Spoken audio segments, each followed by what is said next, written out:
A ശ്രീധരമേനോൻ്റെ Kerala ചരിത്രം 4-ാം ഭാഗമാണ്. അധ്യായം 2 കേരള ചരിത്ര സാമഗ്രികളിൽ തമിഴ് കൃതികൾ. പ്രാചീന കേരളത്തിൻ്റെ ചരിത്രത്തെ സംബന്ധിച്ചിടത്തോളം ഏറ്റവും പ്രാധാന്യമർഹിക്കുന്ന രേഖകളിൽ ഒരു വിഭാഗമാണ് തമിഴ് സാഹിത്യകൃതികൾ. പ്രാചീന തമിഴ് സാഹിത്യം കേരളത്തെയും കേരളത്തിലെ രാജാക്കന്മാരെയും ജനങ്ങളെയും കുറിച്ചുള്ള പരാമർശങ്ങൾ നിറഞ്ഞതാണ്. അത് വ്യവസ്ഥാപിതമായ ഒരു കേരളീയ സമുദായത്തെയും വികസിതമായ ഒരു നാഗരികതയെയും നമുക്ക് കാട്ടിത്തരുന്നു. ക്രിസ്തുവർഷത്തിൻ്റെ ആദ്യത്തെ 5 ശതകങ്ങളിലുണ്ടായ സംഘകാല കൃതികളാണ് ഇവിടെ വിശേഷ പ്രാധാന്യം അർഹിക്കുന്നവ. അവയിൽ പലതും കേരളത്തിൽ തന്നെ എഴുതപ്പെട്ടവയുമാണ്. പതിറ്റുപ്പത്ത്, അകനാനൂറ്, പുകനാനൂറ്, ചിലപ്പതികാരം എന്നിവ കേരള ചരിത്രപരമായി ഏറ്റവും പ്രാധാന്യം അർഹിക്കുന്നു. 10 പാട്ടുകൾ വീതമുള്ള 10 ഭാഗങ്ങളുടെ സമാഹാരമാണ് പതിറ്റുപ്പത്ത്. ഒരു കവി ഒരു ചേരരാജാവിനെ വാഴ്ത്തിപ്പാടുന്ന 10 കവിതകളാണ് ഒരു ഭാഗം. അങ്ങനെ പതിറ്റുപ്പത്തിൽ 10 കവികൾ 10 ചേരരാജാക്കന്മാരെ പ്രകീർത്തിക്കുന്നു. ചേരരാജാക്കന്മാരെ മാത്രം വർണ്ണിക്കുന്ന ഈ കവിതാ സമാഹാരം ആ നിലയിൽ പ്രാചീന കേരളത്തിൻ്റെ രാഷ്ട്രീയ ചരിത്രം രചിക്കുന്നതിൽ അളവറ്റ് സഹായിക്കുന്നു. അകനാനൂറ് 13 മുതൽ 31 വരെ വരികളുള്ള 400 പ്രേമഗാനങ്ങളുടെ സമാഹാരമാണ്. പുറനാനൂറിലും 400 കവിതകളുണ്ട്. പക്ഷേ യുദ്ധം, ഭരണം തുടങ്ങിയ പുറം കാര്യങ്ങളാണ് അവയിലെ പ്രതിപാദ്യം. 4 തൊട്ട് 40 വരെ വരികളാണ് കവിതകളുടെ ദൈർഘ്യം. ഈ കവിതകൾ പുരാതന കേരളത്തിൻ്റെ ചരിത്രത്തെക്കുറിച്ച് പല വിവരങ്ങളും നമുക്ക് നൽകുന്നു. സംഘകാല കവികളിൽ പരണർ, കപിലർ, ഔവയാർ എന്നിവരുടെ പേരുകൾ എടുത്തു പറയേണ്ടവയാണ്. കേരളത്തിലെ ജീവിതത്തെയും സംസ്കാരത്തെയും അധികരിച്ചുള്ളവയാണ് അവരുടെ കവിതകളിൽ അധികവും. കുറുംതൊക, നറ്റിണ എന്നീ പ്രേമ കവിതാ സമാഹാരങ്ങളിലും പൂർവകാല കേരളത്തിൻ്റെ ചരിത്രശകലങ്ങൾ പ്രതിഫലിക്കുന്നു. കുറുംതൊകയിൽ 401 ഗാനങ്ങളുണ്ട്. നറ്റിണയിൽ 400 ഗാനങ്ങളും. പ്രാചീന കേരളത്തിൻ്റെ ചരിത്രത്തിലേക്കും ഭൂമിശാസ്ത്രത്തിലേക്കും വെളിച്ചം വീശുന്ന ഒരു സമ്പൂർണ്ണ കാവ്യമാണ് ഇളങ്കോവടികളുടെ ചിലപ്പതികാരം. ഈ മഹാകാവ്യത്തിൽ പ്രസ്തുതനായ ചെങ്കുട്ടുവൻ എന്ന ചേരരാജാവിൻ്റെ അനുജനാണ് ഇളങ്കോവടികൾ എന്നും വിശ്വസിക്കപ്പെടുന്നു. സംഘകാലത്തിനു ശേഷമുണ്ടായ ചില കൃതികളിലും ചേര ചരിത്രാംശങ്ങൾ കാണാം. AD 800-നടുത്തുണ്ടായ 900 ചേരരാജാക്കന്മാരെയും അവരുടെ രാജധാനിയായ വഞ്ചിയെയും പരാമർശിക്കുന്നുണ്ട്.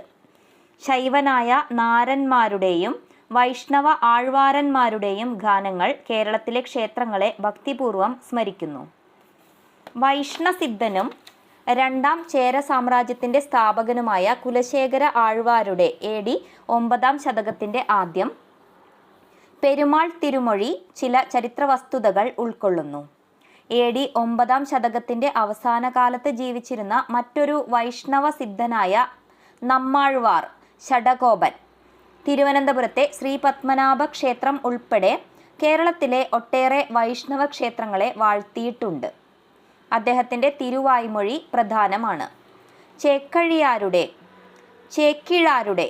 AD 12-ാം ശതകം പെരിയ പുരാണം ചേരരാജാക്കന്മാരിൽ ഒരാളായ ചേരമാൻ പെരുമാൾ നായനാരുടെ ജീവിതകഥ ആഖ്യാനം ചെയ്യുന്നു. ഈ കൃതി ചേര രാജധാനിയായ തിരുവഞ്ചിക്കുളത്തെയും ചേരമാൻ പെരുമാൾ നായനാരും സുന്ദരമൂർത്തി നായനാരും ഒന്നിച്ചു നടത്തിയ തീർത്ഥയാത്രയെയും പരാമർശിക്കുന്നുണ്ട്.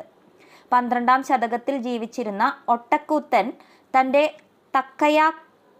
തക്കയക്കപ്പരണിയിൽ ചേര രാജധാനി വഞ്ചിയിൽ നിന്ന് മഗോതയിലേക്ക് മാറ്റിയതിനെക്കുറിച്ച് സൂചിപ്പിക്കുന്നു. 1-ാം ചേര സാമ്രാജ്യത്തിൻ്റെ രാജധാനിയായിരുന്ന വഞ്ചിമുതൂർ തമിഴ്നാട്ടിലായിരുന്നില്ല എന്ന് മനസ്സിലാക്കാൻ സഹായകമാണ് ഈ സൂചന. മലയാള കൃതികൾ. AD 9-ാം ശതകത്തിലാണ് മലയാളം തമിഴിൽ നിന്ന് വ്യത്യസ്തമായ ഒരു ഭാഷയായി തീരുന്നത്. പക്ഷേ 12-ാം ശതകം മുതലോ 13-ാം ശതകം മുതലോ ഉണ്ടായ കൃതികൾ മാത്രമേ ചരിത്ര പ്രാധാന്യം ഉൾക്കൊള്ളുന്നവയായി നമുക്ക് ലഭിച്ചിട്ടുള്ളൂ. കേരളത്തിൻ്റെ പല ഭാഗങ്ങളിൽ ആധിപത്യം പുലർത്തിപ്പോന്ന നാടുവാഴികളുടെയും പ്രഭുക്കന്മാരുടെയും പ്രോത്സാഹനത്തിലാണ് ഇവയിൽ പലതും രചിക്കപ്പെട്ടിട്ടുള്ളത്. ആകയാൽ യാഥാർത്ഥ്യത്തെക്കാൾ അത്യുക്തികൾക്ക് അമിത പ്രാധാന്യമുള്ള ആ കൃതികളെ ചരിത്ര പഠനത്തിന് പ്രയോജനപ്പെടുത്തുക വളരെ കരുതലോടുകൂടി വേണം. ചരിത്ര വിജ്ഞാനത്തിന് അവയുടെ നേരിട്ടുള്ള സംഭാവന വളരെ പരിമിതമാണ്. നേരിട്ടല്ലാതെ തന്നെ ചരിത്രകാരന് അവയെ ഉപയോഗപ്പെടുത്താം. AD 13-ാം ശതകത്തിന്റെ ഉത്തരാർദ്ധത്തിലുണ്ടായ ഉണ്ണിയച്ചി ചരിതവും ഉണ്ണിച്ചിരുദേവി ചരിതവും ചരിത്രമൂല്യമുള്ള ആദ്യകാല മലയാള കൃതികളിൽ പെടുന്നു. അക്കാലത്തെ പുകഴാർന്ന ദേവദാസിമാരെക്കുറിച്ചുള്ള വർണ്ണനകളാണ് അവ. ആ പ്രാചീന ചമ്പുക്കൾ 13-ാം ശതകത്തിൽ ഉത്തര കേരളത്തിൽ നിലവിലിരുന്ന രാഷ്ട്രീയവും സാമൂഹികവുമായ ചില സവിശേഷതകളിലേക്ക് വെളിച്ചം വീശുന്നു. 14-ാം ശതകത്തിന്റെ പൂർവാർദ്ധത്തിൽ വിരചിതമായ അനന്തപുര വർണ്ണനം അന്നത്തെ തിരുവനന്തപുരം നഗരത്തിന്റെ ഒരു നല്ല ചിത്രം നമുക്ക് കാട്ടിത്തരുന്നുണ്ട്. അതേ നൂറ്റാണ്ടിന്റെ ഉത്തരാർദ്ധത്തിലുണ്ടായ ഉണ്ണുനീലി സന്ദേശമാണ് എണ്ണപ്പെട്ട മറ്റൊരു കൃതി. AD 1350-നും 1365-നും ഇടയ്ക്കാണ് അതിൻ്റെ രചനാകാലം. വേണാട്ട് രാജാക്കന്മാരായ ഇരവിവർമ്മയും 1350 മുതൽ 76 വരെ, ആദിത്യവർമ്മ സർവാംഗനാഥനും 1376 മുതൽ 1383 വരെ യുദ്ധത്തിലും സമാധാനത്തിലും കൈവരിച്ച നേട്ടങ്ങളെക്കുറിച്ച് ഉണ്ണുനീലി സന്ദേശത്തിൽ നിന്നും മനസ്സിലാക്കാം. കടുത്തുരുത്തിയിൽ കഴിയുന്ന നായികയ്ക്ക് അവളെ പിരിഞ്ഞ് തിരുവനന്തപുരത്ത് എത്തിച്ചേരാനിടയായ നായകൻ അവിടെ നിന്ന് ഒരു സന്ദേശം കൊടുത്തയക്കുന്നതാണ് ഈ സന്ദേശകാവ്യത്തിന്റെ വിഷയം. ഇരവിവർമ്മയുടെ അനുജനായ ആദിത്യവർമ്മ സർവാംഗനാഥനാണ് സന്ദേശവാഹകൻ. തിരുവനന്തപുരത്തു നിന്നും കടുത്തുരുത്തി വരെയുള്ള ദേശങ്ങളുടെ ഒരു രാഷ്ട്രീയ ഭൂമിശാസ്ത്രം ഈ കൃതിയിൽ നിന്നും ലഭിക്കുന്നു. വേണാട്, ഓടനാട്, തെക്കുംകൂർ, വടക്കുംകൂർ എന്നീ രാജ്യങ്ങളെക്കുറിച്ചുള്ള പരാമർശങ്ങളിൽ ചില ചരിത്രവസ്തുതകളും ഉണ്ട്. 14-ാം ശതകത്തിന്റെ ഒടുവിലുണ്ടായ ഉണ്ണിയാടി ചരിതം പെരുമ്പടപ്പ് സ്വരൂപത്തിന്റെ ആദ്യകാല ചരിത്രത്തിലേക്കും പെരുമ്പടപ്പും ഓടനാടും തമ്മിലുണ്ടായ ബന്ധത്തിലേക്കും വെളിച്ചം പകരുന്നു. AD 1400-നടുത്തുണ്ടായ കോക സന്ദേശവും പ്രയോജനകരമായ ചില ചരിത്ര വസ്തുതകൾ നൽകുന്നുണ്ട്. ദൂതനായ ചക്രവാകം തിരുവഞ്ചിക്കുളത്ത് തിരുവഞ്ചൈക്കളം എന്നും പറയുന്നുണ്ട്. അവിടെ എത്തുന്നതിനു മുൻപ് കുണകയും, അതായത് തൃക്കണാമതിലകം, വഞ്ചിയും കടന്നു പോകണമെന്ന് പറയുന്നത് കൊണ്ട് 1-ാം ചേര സാമ്രാജ്യത്തിന്റെ രാജധാനിയായിരുന്ന വഞ്ചിമുതൂർ തിരിച്ചറിയാൻ സഹായകരമായ ഒരു നല്ല തെളിവ് നമുക്ക് ലഭിക്കുന്നു. 16-ാം ശതകത്തിന്റെ 1-ാം പകുതിയിൽ ഏതോ ഒരു നമ്പൂതിരി കവി രചിച്ച ചന്ദ്രോത്സവം എന്ന മനോഹര കാവ്യത്തിന്റെ കഥാരംഗം തൃശൂർ ജില്ലയിലെ ചിറ്റിലപ്പള്ളിയാണ്. ആ കാലഘട്ടത്തിലെ കേരളീയ ജീവിതത്തിന്റെ സാമൂഹികവും സാംസ്കാരികവുമായ പ്രതിച്ഛായ ചന്ദ്രോത്സവത്തിൽ കാണാം. രാജരത്നാവലീയം 16-ാം ശതകം തുടങ്ങിയ ചില ചമ്പുക്കൾ കൊച്ചിയുടെ ചരിത്രത്തിന്റെ ചില വശങ്ങൾ മനസ്സിലാക്കാൻ സഹായിക്കുന്നു. മഹിഷമംഗലം കവികളിൽ ഏറ്റവും പ്രസിദ്ധനായ നാരായണൻ കൊച്ചി രാജാവായ കേശവരാമവർമ്മയെ 1565, 1601 പ്രശംസിച്ചെഴുതിയതാണ് രാജരത്നാവലീയം ചമ്പു. 16-ാം നൂറ്റാണ്ടിന്റെ അവസാനത്തോടുകൂടി ചേപ്പാട്ടുകാരനായ നീലകണ്ഠൻ രചിച്ച കണ്ടിയൂർ മറ്റം പടപ്പാട്ട്, മണിഗ്രാമം, ഓണത്തല്ല്, ചിറവ സ്വരൂപം എന്നിവയ്ക്ക് പുറമെ വേണാട്ടു രാജാവിനെയും പരാമർശിക്കുന്നു. ഡച്ച് കാലഘട്ടത്തിൽ അജ്ഞാതനാമാവായ ഏതോ ഒരു കവി ചമച്ച പടപ്പാട്ട് AD 1646 മുതൽ 1670 വരെയുള്ള പെരുമ്പടപ്പ് സ്വരൂപത്തിന്റെ രാഷ്ട്രീയ വികസനത്തെ വർണ്ണിക്കുന്നു. ഭരണി തിരുനാൾ മാനവിക്രമൻ സാമൂതിരിപ്പാടിന്റെ 1684 മുതൽ 1705 വരെ, സദസ്യനായിരുന്ന കാടഞ്ചേരി നമ്പൂതിരി രചിച്ച മാമാങ്കം കിളിപ്പാട്ട് കോഴിക്കോടിന്റെ അർവാചീന ചരിത്രത്തെ സംബന്ധിച്ചിടത്തോളം പ്രധാനപ്പെട്ട ഒരു രേഖയാണ്. അതിൽ 2 സാമൂതിരിമാരെയും 1693 തൈപ്പൂയോത്സവത്തെയും വർണ്ണിക്കുന്നു. 1694 1695 നടന്ന മാമാങ്കങ്ങളും ഈ കിളിപ്പാട്ടിൽ വിവരിക്കപ്പെടുന്നുണ്ട്. കണ്ടർ മേനോൻ പാട്ട് 1683, രാമച്ചപ്പണിക്കർ പാട്ട് 17-ാം ശതകം മുതലായവ മാമാങ്കത്തിൽ പടവെട്ടി മരിച്ച വീരന്മാരെ പ്രകീർത്തിക്കുന്ന ചാവേർ പാട്ടുകളാണ്. രാമപുരത്ത് വാര്യരുടെ കുചേലവൃത്തവും ഭാഷാഷ്ടപതിയും 18-ാം ശതകത്തിന്റെ പൂർവാർദ്ധത്തിൽ ആരോ നിർമ്മിച്ച മാർത്താണ്ഡ മാഹാത്മ്യവും മാർത്താണ്ഡവർമ്മയുടെ 1729 മുതൽ 1758 വരെയുള്ള ഭരണചരിത്രത്തെ സ്പർശിക്കുന്നു. കുഞ്ചൻ നമ്പ്യാരുടെ തുള്ളൽപ്പാട്ടുകൾ 18-ാം ശതകത്തിലെ കേരളത്തിലെ പല സാമൂഹിക വശങ്ങളെയും പ്രതിഫലിപ്പിക്കുന്നവയാണ്.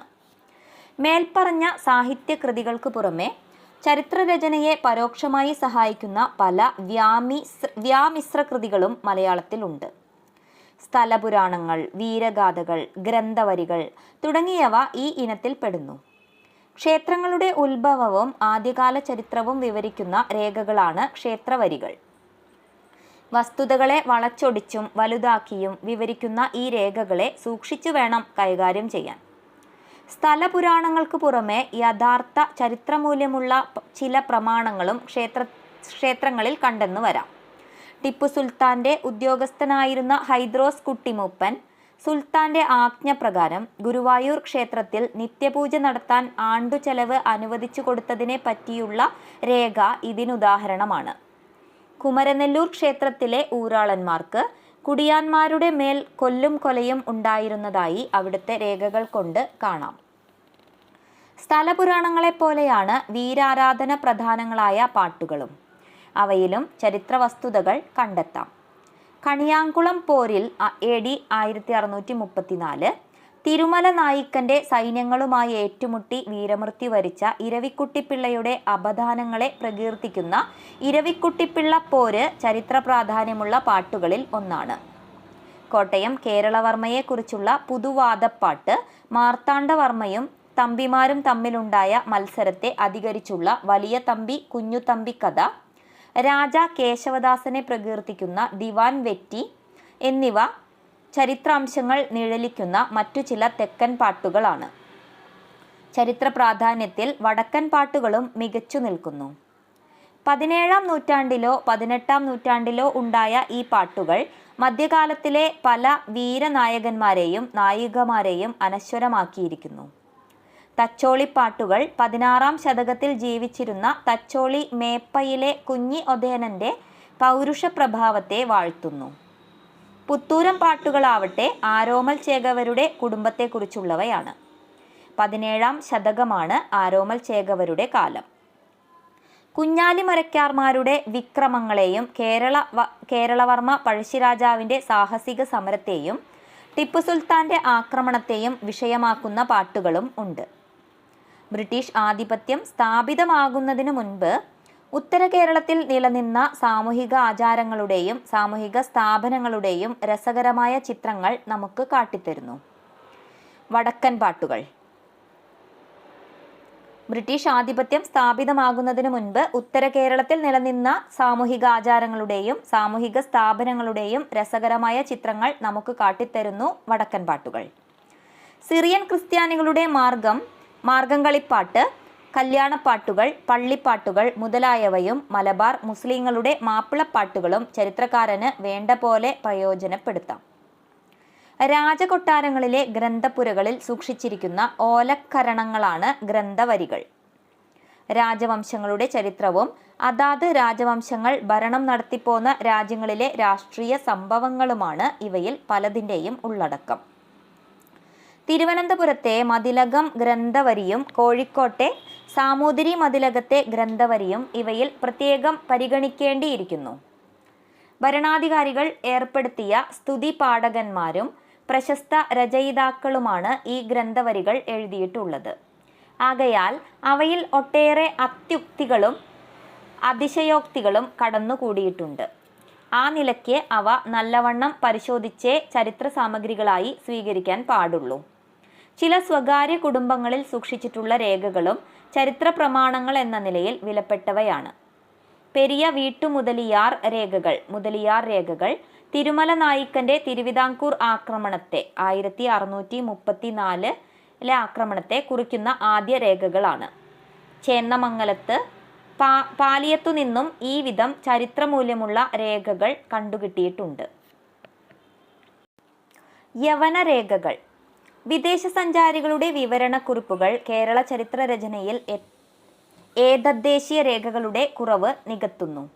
പഴയ ഗ്രീസിലെയും റോമിലെയും എഴുത്തുകാരുടെ ചില വിവരണങ്ങൾ പ്രാചീന കേരളത്തെക്കുറിച്ചുള്ള പരാമർശങ്ങൾ ഉൾക്കൊള്ളുന്നുണ്ട്.